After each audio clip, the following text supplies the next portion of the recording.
Hello and welcome back to the Reapers. Today we're in our AV-8B Harrier and we're looking at the Aim-9 Sidewinder. So first thing we're going to do is arm up. We can have the Aim-9 on pylons 1, 2, 6 and 7, so we can have 4 of them if we like, but we're just going to have 2. Request rearming. Okay, so while they're arming up, we'll have a talk about them. They are the Mike variant, so they're a fairly modern variant. They're what's called an all-aspect IR guided missile. So that means that they can fire at a hostile, whichever aspect he is. So whether he's flying away from us, or whether he's flying towards us, or whether he's flying side on, or whatever, this missile can track him. It's obviously an infrared missile. It seeks out his heat and tracks onto him. Note that it's not radar guided in any way. So first of all, once you fire it, there's no way of recalling or stopping it. Rearming complete. It completely seeks on its own from that point. And the other thing is, it cannot distinguish between friend or foe. There's no type of IFF system on this missile. As per range, it really depends on the situation. So absolute maximum range, if we are heading towards a target, we're up high, 20,000 feet, and the other guy is heading fast towards us at 20,000 feet, you can get about 10 miles out of it. The polar opposite, if you're down on the ground and you're chasing someone, so they're a cold aspect, then it's a maximum of about 2 miles. So it depends on your aspect. It's got a fairly small warhead. It's about 22-pound warhead, so it can take more than one shot to kill a big plane. That said, it is very maneuverable, so it can get in very close to the hostile before it detonates, so they are often lethal. There's not much else to say in the Harrier. They're extremely simple, so I'm going to take off and let's get them sorted.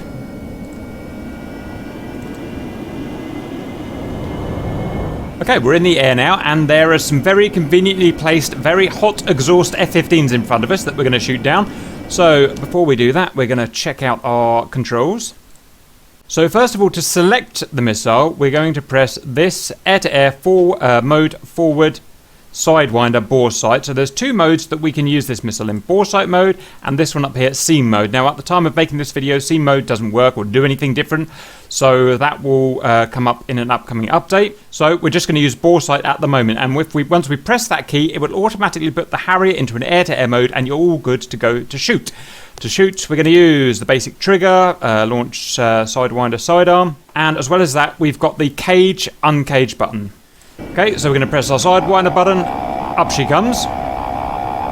First thing to note is it puts our HUD in an air-to-air mode, so it's only giving us information that's exclusively useful to air-to-air.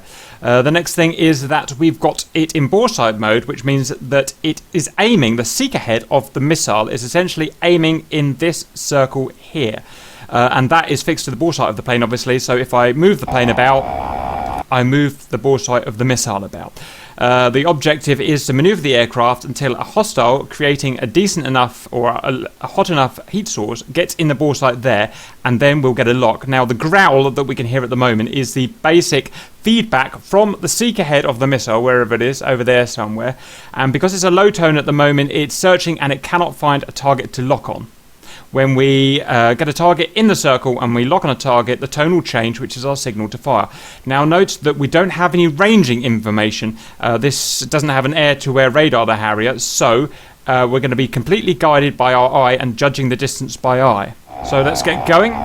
We can see that we've got our missiles equipped there, 2 times 9M Sidewinders, and it's flashing at the moment because we're not actually armed for combat yet. To arm ourselves, master arm on with the left click. And we're going to put this guy in our bore. And you can see it's snapped to him. We've got a different type of circle line, a full line, and the most noticeably, we've got the different growl. So that means we're ready to fire. We can press the trigger now, and we're good to go.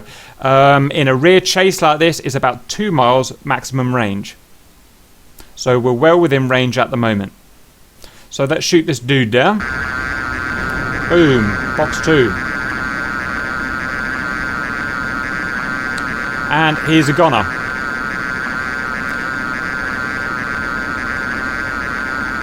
Now one thing to note, that even though he moved out of my bore sight there, it was still tracking him, and that's the next thing we're going to talk about. So let's him get out of the range of the seeker head, and then we'll start again. So we're going to move over to this guy here. So at the moment, in its standard search mode, the seeker head is cage or fixed to the bore sight here. As soon as it picks up a target, as soon as we highlight the F-15 there, it will become uncaged automatically. A lot of planes you have to uncage manually, but this does it automatically.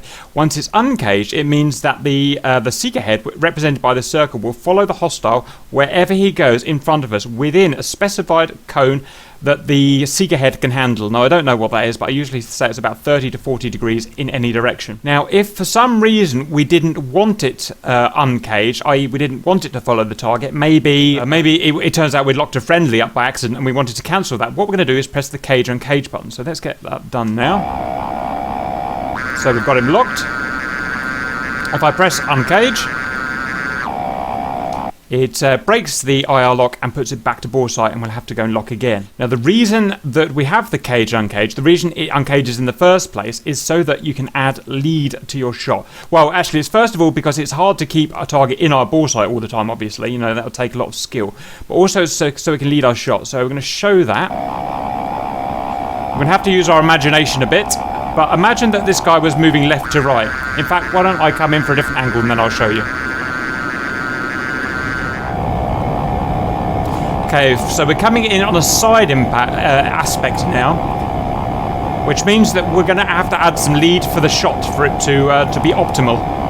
So we've got that guy. He's moving pretty much 90 degrees right to left. So I don't want to fire at that angle because the missile is then going to have to lead in front of him to make the strike. So what I want to do is uncage, which is done automatically, and then we're going to aim my ship roughly in that direction, fire in that direction, and that will add the lead. So let's give that a go. So we don't want to go too far because we don't want to break the lock, but something like that. And that's going to add plenty of lead. You can see it's going pretty much straight forward now. It's not having to turn. Boomy. And that's that. It's a really good missile. You can carry 4 of them. The only other thing that I want to say is just to be a little bit careful. So I haven't got any left, annoyingly. I should have brought 4. But if I were to get this guy here locked up and uncaged so that I was tracking him and following him, and it so happens that there was a friendly, and he's a hostile, and there was a friendly here, and I shot the missile, there's a very good chance that it wouldn't actually go for that target there, especially if the friendly here had hotter engines. The chances are it would actually hit this guy here.